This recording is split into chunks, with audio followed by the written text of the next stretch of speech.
প্রতিটি শিশুর অ্যাবিলিটি এবং কি নিডস ভিন্ন। সো যখন শিশুকে কোনো কিছু শেখাবেন, চিন্তা করবেন যে সেই স্কিলটা শিশুর জন্য সোশ্যালি সিগনিফিক্যান্ট কিনা।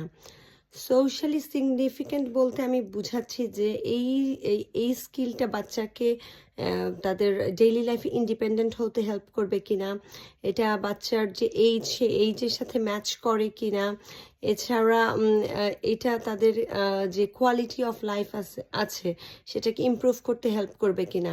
যদি এমন কোনো স্কিল আপনি পছন্দ করেন যেটা বাচ্চার জন্য এইজ অ্যাপ্রোপ্রিয়েট না, বা তার ডেইলি লাইফে তার সেই স্কিলের কোনো প্রয়োজন নেই, তাহলে সে ধরনের ইরিলেটিভ টাস্ক অর গোল সেট করবেন না। এটা আপনার বাচ্চার জন্য লং টার্মে হেল্প হবে না। সো বাচ্চাকে সেই সব জিনিসই শেখান যেগুলো রিলেটিভ, যেগুলো বাচ্চাকে ইন্ডিপেন্ডেন্ট হতে হেল্প করবে, যেগুলো বাচ্চার এইজ অ্যাপ্রোপ্রিয়েট।